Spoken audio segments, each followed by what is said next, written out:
नमस्कार दोस्तों, मेरी कहानियों की इस मुहिम में आज हम बात करेंगे देश का गौरव बढ़ाने वाली एक ऐसी नारी के बारे में जिन्होंने ना सिर्फ देश का नाम रोशन किया बल्कि इन्होंने देश की कई महिलाओं को आगे बढ़ने के लिए प्रेरित भी किया है। जी हाँ, हम बात कर रहे हैं माला सुखवाल के बारे में, जो एक पावर लिफ्टर है और वर्तमान में उदयपुर रेलवे में डिप्टी चीफ टिकट इंस्पेक्टर के पद पर कार्यरत हैं। आपको बता दें, इन्होंने 2003 में बतौर पावर लिफ्टर खेल क्षेत्र में अपना सफर शुरू किया। अपने इस सफर के दौरान इन्होंने उत्कृष्ट प्रदर्शन देते हुए कई उपलब्धियां भी हासिल की। अगर बात करें इनके द्वारा हासिल की गई उन उपलब्धियों की, तो आपको बता दें ये राष्ट्रीय स्तर पर कई सारे पदक जीत चुकी है। न सिर्फ राष्ट्रीय बल्कि इन्होंने 3 बार अंतर्राष्ट्रीय स्तर पर आयोजित होने वाली पावर लिफ्टिंग प्रतियोगिता में हिस्सा लिया, अपने देश का प्रतिनिधित्व किया और हैरान करने वाली बात यह है कि तीनों ही बार इन्होंने देश के लिए पदक जीते और देश का नाम रोशन किया। दोस्तों, इसीलिए इन्हें खेल कोटे से रेलवे में सरकारी नौकरी भी मिली और ये वर्तमान में जहां खेल के क्षेत्र में अपने इस सफर को बखूबी आगे बढ़ा रही है, वहीं ये उदयपुर रेलवे में डिप्टी चीफ टिकट इंस्पेक्टर के पद पर काम करते हुए अपनी सेवाएं भी दे रही है। एक महिला चाहे तो सब कुछ कर सकती है, ये आज इन्होंने बखूबी साबित कर दिखाया है। दोस्तों, इनकी ये कहानी आज देश के कई युवाओं को, कई महिलाओं को प्रेरित करने वाली है। तो आइए अब हम सीधा मिलते हैं इनसे और सुनते हैं एक स्पोर्ट्स वुमन की प्रेरणादायक कहानी, सिर्फ और सिर्फ इनकी अपनी जुबानी। नमस्कार, मेरा नाम माला सुखवाल है। मैं पावर लिफ्टर हूँ। इंटरनेशनल लेवल पर मैंने 3 बार अपनी कंट्री को रिप्रेजेंट किया और तीनों ही बार देश के लिए पदक जीते हैं। मैं अभी फ़िलहाल रेलवेज़ में हूँ। एज ए डिप्टी सीटीआई में उदयपुर सिटी स्टेशन पर पोस्टेड हूँ। मेरे परिवार में मेरे मम्मी पापा, मेरे 2 भाई हैं और मेरे हस्बैंड इंडियन एयरफोर्स में थे, जो कि अभी आ चुके हैं यहीं उदयपुर, और 2 बेटे हैं मेरे साथ में। तो अभी हम लोग सब साथ में रहते हैं। 2003 से मैं खेल पावर लिफ्टिंग के अंदर आई और 2003 से लेके अब तक लगभग 17 साल हो गए मुझे इस गेम में, और अभी भी मैं कंटिन्यू इस गेम में अपनी प्रेजेंटेशन दे रही हूँ और अच्छी दे रही हूँ। मैंने कभी सोचा नहीं था कि मैं पावर लिफ्टर बनूँगी। मैं स्विमिंग करती थी जब मैं स्कूल में थी और मुझे बहुत शौक़ था स्विमिंग का, पर क्योंकि बहुत मिडिल क्लास फैमिली थी हमारी और मैं ये चाहती थी कि क्योंकि तब पहले ये कहा जाता था कि खेलोगे कूदोगे तो बनोगे ख़राब, तो बस यही सबकी सोच हुआ करती थी।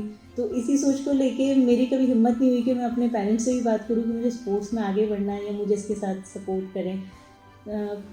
पर फिर भी मैं अपना स्पोर्ट्स कंटिन्यू किया मैंने जहाँ तक मैं कर सकती थी स्कूल लेवल पे। और जब मैं 10th क्लास पास की, 11th में आई, तो मैंने साइंस 5 सब्जेक्ट लिया और मेरे मन में ये था कि मैं डॉक्टरेट करूँ, MBBS करूँ।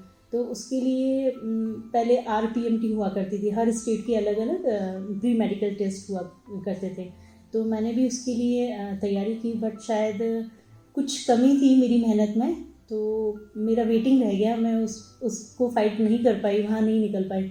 तो कई मेरे साथ की लड़कियां थी, उन्होंने ड्रॉप भी किए ईयर, बट मेरे घर में इतना कुछ नहीं था कि मैं ईयर ड्रॉप कर सकूँ या कि अच्छी कोचिंग ले सकूँ। तो मैंने सोचा क्यों ना मैं BSc कर लूँ, और फिर मैंने मीरा गर्ल्स कॉलेज में एडमिशन लिया, BSc फर्स्ट ईयर लिया। और जब सेकंड ईयर में आई तो मुझे लगने लगा कि यहाँ तो 60 लड़कियों की 4 5 बैच है। तो मतलब एक ये हो गया कि मेरी तो कोई पहचान ही नहीं रही। मैं जब स्कूल में थी तो चलो ये कहलाती थी अच्छा स्विमिंग करती है, अच्छा गाती है, अच्छी कविता पढ़ती है या वाद विवाद करती है, बट जब मैं कॉलेज में आई तो मेरी कोई पहचान नहीं थी। मैं सिर्फ एक BSc की स्टूडेंट थी। तो मैंने घर में बात की मम्मी से, मम्मी मैं स्विमिंग फिर से स्टार्ट करना चाहती हूँ। तो मम्मी ने कहा ठीक है करो, कोई बात नहीं। तो मैंने अपनी स्विमिंग फिर से स्टार्ट की, बट उतनी अच्छी परफॉर्मेंस नहीं दे पाई जितनी मैं उस समय देती थी। और क्योंकि इतने साल हो गए, 4-5 साल के बाद अगर आप फिर से स्टार्ट करते हैं तो एक ड्रॉबैक आ जाता है, उतना अच्छा आप नहीं कर पाते जब तक आपको एक अच्छी सपोर्टिंग ना मिले। तो जब मैंने कोचिंग बात की स्विमिंग के कोच सर से, तो उन्होंने कहा क्यों ना आप अपना पहले स्टेमिना बढ़ाओ और उसके बाद स्विमिंग स्टार्ट करो। तो स्टेमिना बढ़ाने के लिए मैंने जिम ज्वाइन किया, और जिम ज्वाइन करते करते ही मुझे इस चीज़ का शौक़ लग गया कि मैं क्यों ना पावर लिफ्टिंग ही करूँ।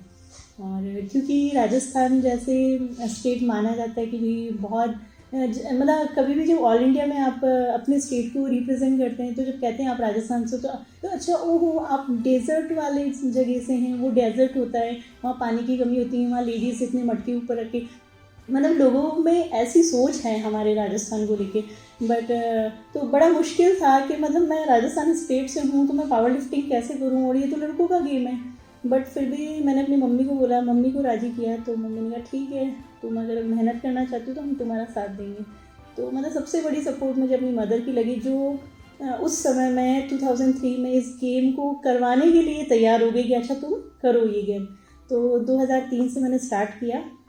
मैंने यहाँ जो अपना राजस्थान स्टेट गवर्नमेंट का जो कोचिंग सेंटर है, वहाँ मेरी मम्मी मुझे लेके गए, और वहाँ के जो कोच थे, वेट लिफ्टर हैं, वो खुद भी नेशनल वेट लिफ्टर थे। तो मेरी मम्मी ने उनसे रिक्वेस्ट किया कि भाई मेरी बच्ची को आप सिखाइए। तो जैसे हम गए तो उन्होंने बोला कि मैं तो लड़कों को ट्रेनिंग देता हूँ, लड़कियों को नहीं देता। तो थोड़ा अजीब लगा सुन के। मेरी मम्मी भी ज़्यादा पढ़ी लिखी नहीं है, सिर्फ 8वीं तक पढ़ी हुई है, पर मम्मी की नॉलेज काफ़ी अच्छी है। तो मम्मी उनसे बोली कि अच्छा आप तो लड़कों को देते हैं, पर आप तो यहाँ पर सरकारी कोच हैं, तो लड़के और लड़कियों में अंतर होता है क्या? तो उनको थोड़ी बातें मम्मी की अजीब लगी सुनने में। तो मम्मी ने कहा ठीक है कोई बात नहीं, मैं कहीं और बात करती हूँ कि लड़कियों की ट्रेनिंग कहाँ होगी। तो फिर उन्होंने कहा नहीं ठीक है, आप ऐसा करिए कि कल से भेज दीजिए। और मम्मी ने उनसे एक बात कही कि अगर आप ये सोच रहे हैं कि लड़की और इसे ट्रेनिंग ना दूँ, तो ये लड़की नहीं, ये मेरा लड़का है, आप इसको ट्रेनिंग दीजिए। तो जब मम्मी ने ऐसे बोला ना कि लड़का है, तो मतलब मुझे भी बड़ा अच्छा लगा, क्योंकि जनरली बहुत हाई फाई जो फैमिलीज़ होती है वहाँ तो बेटी को सब बेटे ही बोलते हैं शुरू से, पर हम तो एकदम नॉर्मल सी फैमिली थे। वहाँ अगर किसी बेटी को बेटा बोला जाता है तो मतलब कमाल हो जाता है, बहुत बड़ी बात हो जाती है। तो मेरे लिए बहुत बड़ी बात थी कि मतलब फेथ था मेरी मम्मा की आंखों में मेरे लिए कि ना मेरी बच्ची कुछ करेगी, मेरा बेटा कुछ करेगा। तो यही सोच के मैंने ऊपर वाले का नाम लिया और अपनी प्रैक्टिस स्टार्ट की। उसके बाद कभी पीछे मुड़ के नहीं देखा। मैंने डिस्ट्रिक्ट टूर्नामेंट्स खेले, स्टेट खेले, नेशनल्स खेले, बट कभी भी हर बार मेरी परफॉर्मेंस अप आई, कभी मैं डाउन नहीं गई, कभी मैंने पीछे मुड़ के नहीं देखा। तो इस तरीके से मेरा एक प्रोफेशनल करियर स्टार्ट हो गया। 2007 में मैंने एशियन पावर लिफ्टिंग चैम्पियनशिप खेली, जो कि ताइवान में हुई थी। वहाँ पे मैंने इंडिया को रिप्रेजेंट करते हुए 4 सिल्वर मेडल लिए अपनी कंट्री के लिए। और उसी साल 2007 में न्यूजीलैंड में कॉमनवेल्थ पावर लिफ्टिंग चैम्पियनशिप हुई थी। वहाँ पर मैंने 4 गोल्ड मेडल लिए। और सबसे बड़ा जो मेरे लिए एक बड़ी बात थी, बहुत ऑनर की बात थी, वो ये थी कि जो लास्ट आखिरी दिन जहाँ सेरेमनी होती है, उस समय एक बड़े प्रोग्राम में अच्छे प्लेयर्स के नाम लिए जाते हैं कि कौन प्लेयर। तो हमारे यहाँ एक टाइटल दिया जाता है, strong women, strong man, strong boy, strong girl. तो मुझे जूनियर कैटेगरी में second strong women of Commonwealth country का टाइटल दिया गया। तो मेरे लिए बहुत बड़ी बात थी ये। और इंडिया का फ्लैग अपने छाती पे लेके खड़े रहना, और मतलब इतना प्राउड फील हो रहा था। मैंने कभी सोचा नहीं था कि ज़िंदगी में मुझे इतनी अच्छी बात मिलेगी। वर्ष 2007 में मैंने एशियन पावर लिफ्टिंग चैम्पियनशिप खेली। वहाँ पर मैंने 4 सिल्वर मेडल लिए अपनी कंट्री को रिप्रेजेंट करते हुए, और मेरे लिए बहुत ऑनर की बात थी। उसी साल कॉमनवेल्थ पावर लिफ्टिंग चैम्पियनशिप में भी मेरी सिलेक्शन हुई, जो कि न्यूजीलैंड में था। वहाँ पर भी मैंने 4 गोल्ड मेडल जीते, और साथ में second strong women of Commonwealth country का टाइटल जीता। तो मैं इंडिया की शायद फर्स्ट लेडी थी जिसे ये टाइटल मिला। तो मेरे लिए बहुत बड़ी बात थी, बहुत बड़ा अचीवमेंट था। और सबसे बड़ी बात तो ये होती है कि जब ये ताइवान में था तब तो सिल्वर मेडल था। तो जब सारी कंट्रीज़ एक साथ में खड़े होते हैं तो सब अपने अपने फ्लैग अपने हाथों में लेते हैं, और वहाँ पर सबका नेशनल एंथम होता है। बट जब ये ताइवान में थी तो क्योंकि अपन सिल्वर मेडल पे थे तो नेशनल एंथम हुआ नहीं अपनी कंट्री का। बट जब न्यूजीलैंड में थे तभी फ्लैग को लेके और नेशनल एंथम जब अपना बजाना, तो मतलब बहुत प्राउड फील हुआ, लगा कि अपन देश के लिए कुछ सच में अच्छा किया है। और जैसे जैसे अपना नेशनल एंथम बज रहा था और मेरी आंखों से आंसू आ रहे थे, मुझे बहुत अच्छा लग रहा था। वो मोमेंट मैं कभी भी नहीं भूली अपनी लाइफ में। और उसके बाद में तो जैसे चलता ही रहा कुछ ना कुछ, फिर कुछ नेशनल टूर्नामेंट्स खेली, फिर रेलवेज़ ने मुझे as a sports quota appoint कर लिया, तो जॉब चलती रही। जॉब के साथ फिर ये कैरियर भी चलता रहा साथ में, क्योंकि रेलवे ने इसीलिए लिया था कि आपने अच्छा गेम किया है और उसे आप आगे कंटिन्यू करें, रेलवे के लिए भी करें। तो वो भी मैंने किया। काम के साथ अपना खेल को दोनों को सामंजस्य बिठा के और अच्छे से कंटिन्यू किया। और इसी के चलते मुझे 2008-9 में अपने राजस्थान का जो सर्वोच्च खेल पुरस्कार है महाराणा प्रताप पुरस्कार, उससे मुझे नवाजा गया। तो किसी भी खिलाड़ी के लिए कहा जाता है कि एक वो कितने भी अचीवमेंट्स कर ले, पर अगर उसको एक सम्मान मिलता है तो वो उसके लिए बहुत प्राउड की बात होती है। तो मुझे वो सम्मान मिला तो मैं सच में उसके लिए बहुत खुश हूँ कि मुझे गवर्नमेंट ने भी इस बात की सराहना की कि मैंने कुछ किया है अपने देश के लिए, अपने राजस्थान राज्य के लिए। और इसके अलावा मुझे अरावली अवार्ड मिला है महाराणा मेवाड़ फाउंडेशन से। 2 बार मुझे राज सिंह अवार्ड मिला महाराणा मेवाड़ फाउंडेशन से। इस तरीके से कई ऐसी संस्थाएं हैं और कई ऐसे ऑर्गेनाइजेशंस हैं जो वुमेंस डे पे और कई मोटिवेशनल इंस्पायरेशन वाली स्टोरीज़ के ऊपर भी मुझे कई बार सम्मानित किया है। तो मतलब जो मेरा पावर लिफ्टिंग गेम है उससे मुझे बहुत बहुत ही सम्मान मिला है और मैं बहुत खुश हूँ। और सबसे अच्छी बात ये थी जब 2016 में, क्योंकि 2008 में मेरी शादी हो चुकी थी और जब मैं 2016 में मेरे 2 बेटे थे, तो मेरे दिमाग में जब 2008 में जब शादी हुई तो सब लोगों ने यही कहा कि अच्छा अब तो रेलवे में जॉब भी लग गई, अब शादी भी हो गई है, तो अब खेल के क्या करना है। बट मुझे कहीं ना कहीं ऐसा लगता था कि नहीं, क्योंकि मेरी जॉब मेरे गेम की वजह से लगी। अगर मेरा गेम कहीं खो जाएगा तो मुझे देखेंगे लोग, कैसे पहचानेंगे कि मैं उस गेम से हूँ। तो मेरे मन में हमेशा यही चलता था और मैंने उस चीज़ को कभी, मतलब कहते हैं ना, चिंगारी जो लगती है अंदर, उससे कभी बुझने नहीं दिया और यही सोचती रही कि मैं कैसे और अच्छा करूं, कैसे इम्प्रूव करूं। और 2016 में जबकि मैं 2 बच्चों की मम्मा थी, तो फिर से मैंने एशियन पावर लिफ्टिंग चैम्पियनशिप में पार्टिसिपेट किया और इस बार मैंने सीनियर कैटेगरी में किया। और जैसा कि हम सब जानते हैं कि जूनियर से सीनियर कैटेगरी होती है ओपन कैटेगरी, जिसमें 24 साल के बाद में कितने भी साल एज फैक्टर का कोई भी पार्टिसिपेट कर सकते हैं प्लेयर। और उसके अलावा क्योंकि प्रोफेशनल हैं और इंटरनेशनल लेवल पे हैं तो बहुत अच्छे प्लेयर्स आते हैं आपके साथ फाइट करने के लिए। तो जब मैं खेली तो मेरे दिमाग में बहुत बड़ा प्रेशर था कि पता नहीं क्या होगा, क्योंकि सारे अवार्ड्स तो मुझे मिल चुके हैं, वो सारा एक तरफ है। बट जब 2016 मेरे लिए बहुत बड़ा मतलब पल था वो, कि being a mother, being a family responsibility के साथ में मैं कैसे अपने आप को अच्छा बेस्ट बनाऊं, कैसे अपने आप को रिप्रेजेंट करूं। बट वो वाला टाइम भी मेरा अच्छा गया और उसमें भी मैंने 2 सिल्वर और 2 ब्रॉन्ज मेडल लिए। ऑल ओवर इंडिया के लिए मैंने सिल्वर मेडल लिया। तो मतलब ये अवार्ड्स तो हैं, पर मुझे लगता है 2016 में जो मैंने एशियन चैम्पियनशिप में सिल्वर मेडल लिया इंडिया के लिए, ये मेरे लिए सबसे बड़ा अवार्ड है, इसको सबसे बड़ा अवार्ड मानती हूँ।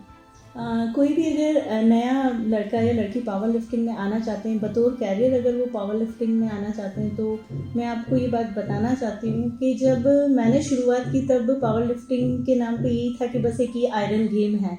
बट अब धीरे धीरे इसे प्रोफेशनल श्रेणी में रखा जा रहा है, क्योंकि रेलवेज़ के अंदर भर्ती करते हैं, रेलवेज़ में बहुत बड़ी वांट्स निकलती पावर लिफ्टर प्लेयर्स की। इसके अलावा अभी police, all India police game में भी पावर लिफ्टिंग को शामिल किया गया है। तो जो भी स्पोर्ट्स में, पावर लिफ्टिंग में या आयरन गेम में अपना कैरियर बनाना चाहते हैं, उनसे यही कहना चाहूँगी कि आप बेझिझक होकर आएँ, कि अगर आप मेहनत करेंगे और अगर आप नेशनल में मेडल्स देते हैं तो निश्चित रूप से आप अपना जॉब सिक्योर कर पाएंगे, पहली चीज़। दूसरी चीज़, इसमें आने के लिए आपको यही है कि चाहे कोई भी प्रोफेशन आप चुने, चाहे आप स्टडी एजुकेशन में जाते हैं या किसी टेक्निकल चीज़ में जाते हैं, एक जुनून होता है इंसान में, तो वो जुनून तो आप में होना चाहिए उस चीज़ को लेके, कि मतलब जब आदमी बैठे तो उसे अगर दिमाग में कोई ख्याल आए तो वही उसी चीज़ के आए कि मुझे ऐसे करना है। अगर वो सोए तो उसके सपनों में भी उसे वेट नज़र आए कि मुझे इतना वेट लिफ्ट करना है। तो मतलब जागती आंखों से और सोती आंखों से, दोनों से अगर आपके सपने वही हैं कि भाई मुझे कुछ अच्छा इम्प्रूवमेंट करना है, कुछ अच्छा करना है, तो निश्चित रूप से वो कर पाएंगे। और दूसरी बात आती है कोचिंग की। अगर आप सीरियसली इस गेम को अच्छे से करना चाहते हैं, तो क्योंकि ये आयरन गेम है, इसमें वेट उठाना पड़ता है, इंजरी के चांसेस बहुत रहते हैं, तो आप अपने प्लेटफॉर्म पे जाए तो आपके माइंड में सिर्फ आपका वेट और आपकी टेक्निक और आपका पावर, बस यही चीज़ें वहाँ होनी चाहिए। इसके अलावा सब चीज़ों को आपको भूलना पड़ेगा, तब जाके आप अपना बेस्ट परफॉर्मेंस दे पाएंगे और अच्छा कर पाएंगे। अगर मुझे टाइम मशीन में डाला जाए और बोला जाए कि भाई आपको पुराने टाइम में फिर से भेज दिया जाता है और फिर से आपके पास ऑप्शंस आते हैं कि आप क्या बनना चाहोगे, तो वैसे मैं जब सोचती हूँ वास्तव में अगर मुझे टाइम मशीन में फिर से डाला जाएगा, मैं सोचूंगी तो मैं सबसे पहले ये था कि हमें उस समय कोई गाइड करने वाला नहीं था, कोई भी रास्ता दिखाने वाला नहीं था, तो जो किया खुद से किया, जितनी समझ खुद में आती गई वैसे वैसे करते गए और चलते गए। तो ठीक है, हो सकता है कि मैं बैक में जाऊं और फिर से मैं कोशिश करूं कि मैं तो डॉक्टर ही बनूं, और डॉक्टर भी ऐसी बनूं कि कहते हैं ना कि डॉक्टर अच्छा हो, वो अच्छे तरीके से किसी पेशेंट से ट्रीट करता है, अच्छे तरीके से बात करता है, तो उसकी आधी बीमारी अपने आप ख़त्म हो जाती है।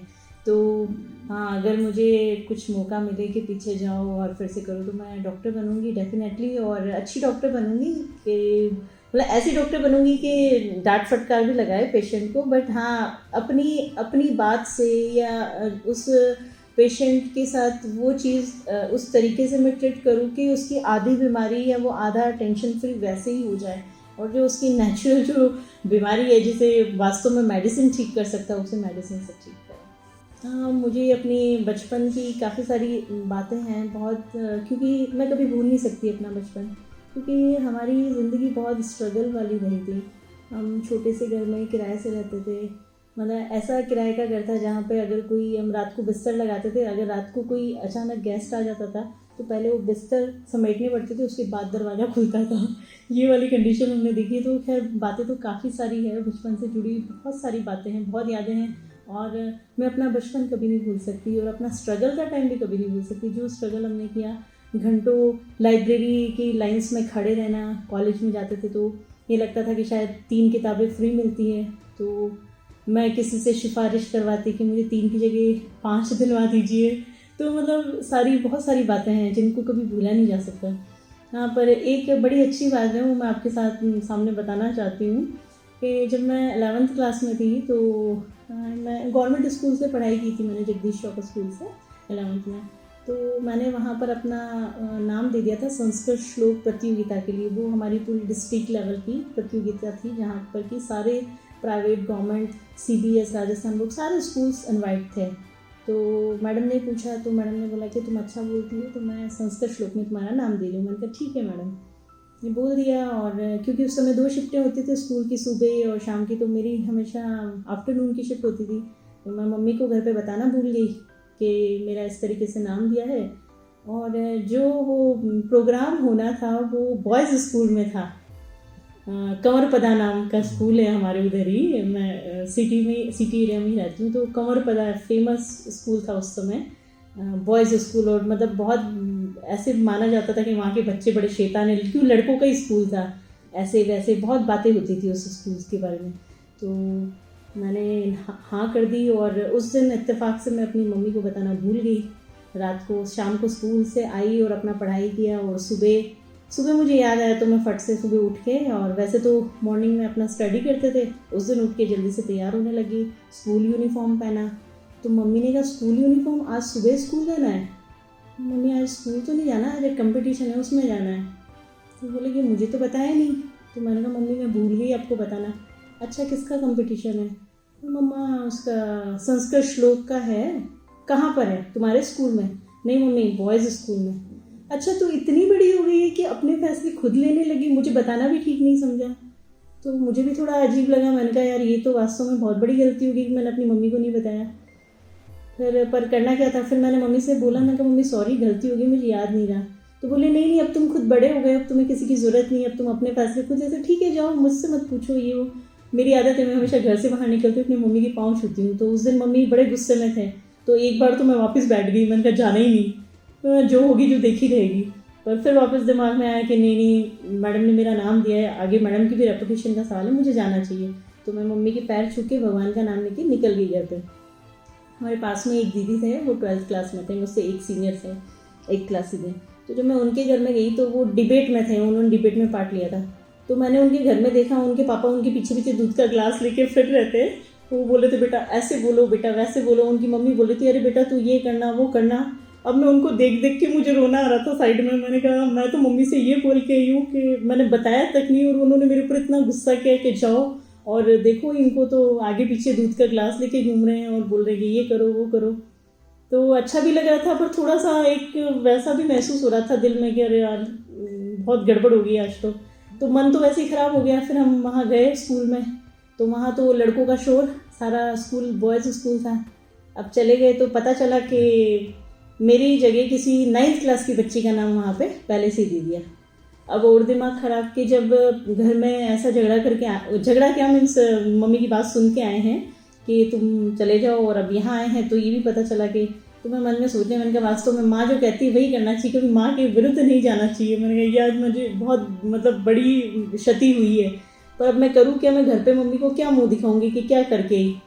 तो फिर उसके बाद वो जो दीदी थे मेरे साथ में, जो सीनियर जो डिबेट की तैयारी कर रहे थे, तो उनका टॉपिक था परिवर्तन, क्या परिवर्तन होना चाहिए। क्योंकि उस समय जब मैं स्कूल में थी तो उस समय बार बार इलेक्शंस हो रहे थे, ब्रेक डाउन हो रहा था, वापस फिर से इलेक्शन करवा रहे थे, फिर कुछ इस तरीके का कुछ मैटर चल रहा था। तो उन्होंने एक थीम दी थी कि परिवर्तन सही कहाँ तक सही है, बार बार मतलब परिवर्तन होना सही है या गलत।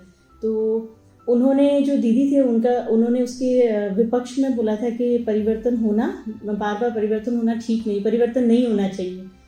तो वहाँ ये बोला गया कि भाई जो भी स्कूल से पार्टिसिपेट करेंगे उसका पक्ष और विपक्ष दोनों ही रहेंगे तो उनको पार्टिसिपेट करने दिया जाएगा। तो मैं जाके कोने में रो रही थी, तो दीदी ने मुझे बुलाया, बोले क्या हुआ। मैंने कहा मेरा तो दूसरी बच्ची का हो गया, मेरा तो हुआ नहीं। बोले अच्छा तू ऐसा कर, तू डिबेट बोल अब तू। मैं कैसे बोल सकती हूँ, आप तो आपके मम्मी पापा आपके पीछे पूरा पेपर और दूध की क्लास लेके फिर रहे हैं, मुझे तो किसी ने, मुझे पता ही नहीं कि टॉपिक क्या है, मैं कैसे कि देख तू ये बोर्ड पे लिखा हुआ है टॉपिक, इसको पढ़ और 5 मिनट के लिए खड़ी हो जा। मैं कहा ठीक है। मैं खड़ी हुई, सोचा भगवान का नाम लिया और मम्मी की शक्ल भी याद की, मम्मी की बातें भी याद की, वो सारा कुछ दिमाग में चला और मैंने भगवान का नाम लेके गई मैं स्टेज पे। और मतलब मेरे लिए बहुत बड़ी बात थी वो कि मेरी बिना किसी तैयारी के दीदी का और मेरा, हम दोनों का मतलब मिला के जो पॉइंट्स बनते हैं उसमें हमने पूरे स्टेट लेवल के स्कूल में हमने टॉप किया, हम फर्स्ट आई दोनों लड़कियां। तो मेरे लिए बहुत गर्व की बात थी। और जब मम्मी के पास गई तो मैं मम्मी को पकड़ के बहुत रोई। मैंने कहा मम्मी मैं आपकी बात मान लेती तो शायद ये नहीं आता, पर ठीक है सॉरी, बट फिर भी आपके आशीर्वाद काम कर गया। और मैं संस्कृत श्लोक में तो नहीं पार्ट ले पाई, पर मैं डिबेट में जिसकी मेरी तैयारी नहीं थी, पर मैंने उसमें फर्स्ट जीता है पूरी डिस्ट्रिक्ट में। और 151 रुपीज़ हमें कैश प्राइज़ मिला था। 75 किया था हम लोगों ने, आधा आधा। तो बहुत अच्छी यादें हैं बचपन की, बहुत सारी यादें हैं। एजुकेशन और एक्सपीरियंस दोनों चीज़ें, मुझे लगता है दोनों चीज़ें साथ साथ है। क्योंकि एक छोटा सा एग्जांपल है, जैसे साइंस हम पढ़ते हैं तो एजुकेशन तो हमने ले ली साइंस की, बट जब तक हम प्रैक्टिकली उस चीज़ को करते नहीं तब तक हमें उसका पूरा पता नहीं चल पाता कि एक्चुअल में है क्या ये। तो मुझे भी यही लगता है कि जो हमारी ज़िंदगी है वो सिर्फ एजुकेशन के लिए ही नहीं है, हमें साथ में प्रैक्टिकली भी होना पड़ेगा। उसके लिए प्रैक्टिकली हमें देखना पड़ेगा, ऑब्जर्व करना पड़ेगा। आज बहुत सारे कॉलेजेस हैं जो मैनेजमेंट का गुरु सिखाते हैं, अच्छे मैनेजमेंट गुरु हैं जो कि बच्चों को मैनेजमेंट के गुरु सिखाते हैं, बड़ी बड़ी कंपनियां चलाते हैं, हज़ारों लाखों एम्प्लॉयज़ उनके नीचे काम करते हैं। बट मुझे लगता है कि अगर आप अपनी फैमिली को भी मैनेज कर सकें, सबसे पहली चीज़ शुरुआत, तो मुझे लगता है कि आप हर जगह सक्सेसफुल हैं। तो एजुकेशन तो है ही है, एजुकेशन तो मस्ट है। मैं खुद मानती हूँ, मैं खुद स्पोर्ट्स पर्सन हूँ, बट मैंने BSc किया, MCOM किया, और उसके बाद मैंने खुद सर्विस में आने के बाद LLB किया, क्योंकि मुझे इसकी रिक्वायरमेंट लगने लगी।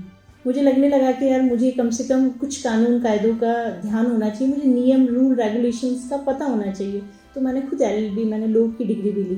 तो मेरा ये मानना है कि एजुकेशन तो मस्ट है, बट उस एजुकेशन को जब हम प्रैक्टिकली हम अपनी लाइफ में जीते हैं, हम तो उन चीज़ों को, उन मूल्यों को हमें संवारना है अपनी प्रैक्टिकल लाइफ में, तो हम सक्सेसफुल हैं। और हम सिर्फ एजुकेशन को लेके चले कि सिर्फ हम इसे ही पकड़ के भी, किताब में जो लिखा है पत्थर की लकीरें, मुझे तो लिखा है कि ये करना है तो यही करना है, तो वो संभव नहीं है, क्योंकि आजकल का जो टाइम है बहुत चेंजिंग है, बहुत चीज़ें बदल रही है, बहुत जैसा कि हम देख ही रहे हैं अभी कोविड काल में बहुत चीज़ें बदली हैं, लोगों की सोच बदली है। तो मुझे लगता है कि अब प्रैक्टिकली हमें एजुकेशन को प्रैक्टिकली इंक्लूड करना चाहिए उसमें, तब जाके हम जीवन में आगे बढ़ सकते हैं और कुछ अच्छा कर सकते हैं। वैसे तो खाली टाइम बहुत कम मिल पाता है, क्योंकि प्रोफेशनल लाइफ है, जॉब है, बच्चे हैं, फिर अपना जो कैरियर है स्पोर्ट्स वाला उसे भी कंटिन्यू करती हूँ। बट फिर भी जब भी मुझे खाली टाइम मिलता है तो मैं मम्मी के साथ मुझे भजन गाती हूँ, मुझे बहुत अच्छा लगता है भजन गाना। और बच्चों के साथ में खेलना कूदना, उनके साथ में कुछ भी जैसे स्पेलिंग वगैरह, लोग अंतराक्षरी खेलते हैं, हम लोग स्पेलिंग्स के बच्चों को बोलती हूँ कि अच्छा मैं जो ख़त्म करूँगी उससे तुम न्यू स्पेलिंग बताओ। तो ऐसे हम लोग कुछ ना कुछ करते रहते हैं। और अभी जहाँ रहती हूँ वहाँ थोड़ी कच्ची ज़मीन है, तो मुझे अच्छा लगता है, तो मैंने थोड़ी सी अभी मतलब क्या बोलते हैं ऑर्गेनिक खेती भी की है फर्स्ट टाइम किया है, पर बहुत अच्छा लगा। तो खाली टाइम में यही ज़्यादा तो गाना अच्छा लगता है, भजन वगैरह गाती हूँ। आपको मेरी स्टोरी कैसी लगी? मैंने अपनी कुछ बातें आपके साथ शेयर की है। वैसे तो जीवन में इतना कुछ होता है कि हम हर बात शेयर नहीं कर पाते, हम हर बात किसी को बता नहीं पाते, पर मुझे लगता है कि कुछ ऐसी बातें जिससे आपको इंस्पिरेशन मिले, आपको प्रेरणा मिले, वो बात मैंने आपके सामने रखी है। और मैं आपके सामने एक भजन प्रस्तुत कर रही हूँ आप सबके लिए, शायद आपको अच्छा लगे। मैं देखूं जिस और सखीरी, मैं देखूं जिस और सखीरी, सामने मेरे सावरिया, सामने मेरे सावरिया। मैं देखूं जिस और सखीरी, मैं देखूं जिस और सखीरी, सामने मेरे सावरिया, सामने मेरे सावरिया। दुनिया कहती मुझको दीवानी, दुनिया कहती मुझको दीवानी, कोई न जाने प्रेम की बानी, साजन साजन साजन साजन, रटते रटते साजन साजन, रटते रटते हो गई आज भावरिया, हो गई आज भावरिया। ये भजन मैंने इसलिए गाया क्योंकि वैसे तो मैं बहुत ज़्यादा ईश्वर में विश्वास रखती हूँ, बट हाँ सबका अलग अलग मानना है, कोई आस्तिक है कोई नास्तिक है, वॉटेवर जो भी, मतलब बट मैं एक चीज़ मानती हूँ कि ब्रह्मांड में कुछ न कुछ ऐसी शक्ति है, चाहे हम उसे साइंस की व्यू से लें, चाहे हम फिलोसॉफी से लें, किसी भी तरीके से लें, ब्रह्मांड में कुछ न कुछ ऐसी पावर है कि अगर आप जितना पॉजिटिव जो चीज़ फेंकते हो वो वापस आती है, गुरुत्वाकर्षण खींचता है उसे। तो हम जितना पॉजिटिव एनर्जी स्पेंड करेंगे, जितना हम पॉजिटिव रहेंगे, उतनी हमें वापस मिलेगी। तो ये जो भजन है सामान्य मेरे सांवरिया, तो मैं उन जो प्रोफेशनल हैं, जो अच्छे एजुकेटेड लोग हैं, मैं उनके लिए भी यही कहना चाहूँगी कि वो अपनी इस भजन को अपने काम से भी कंसल्ट कर सकते हैं कि सांवरिया तो वैसे कृष्ण भगवान के लिए बोला गया है, बट ठीक है अगर जो हमारा कर्म है वही हमारा भगवान है, जो ये मानते हैं, तो मतलब उनमें ऐसी लगन होनी चाहिए कि उन्हें हर जगह अपना काम दिखे, जो कि कुछ अच्छा काम करना चाहते हैं, जो कुछ पाना चाहते हैं, और जो वास्तव में भक्त है उन्हें ईश्वर दिखे। तो मतलब किसी न किसी रूप में आपको वो ईश्वर का दर्शन हो, अपने कर्म का जो आप जिसको आप वर्शिप मानते हैं वो आपको दिखाई दे। और ज़िंदगी में कभी कोई चीज़ें हम सोचते हैं कि परिस्थिति बदलेगी, मैं ये करूँगा, ऐसा होगा तो मैं ये करूँगा, तो आप मेरी मतलब मैं मानती हूँ, मेरा जो पर्सनल एक्सपीरियंस है, कभी कुछ नहीं बदलता, बदलना हमें खुद पड़ता है, हमारी सोच को पड़ता है कि कैसे हम बदलें, उस परिस्थिति में खुद को कैसे हम ढालें और कैसे हम उस परिस्थिति को पार करके निकल जाएं और अपना जो टारगेट है, जो अपना लक्ष्य है, हम उसे प्राप्त कर लें।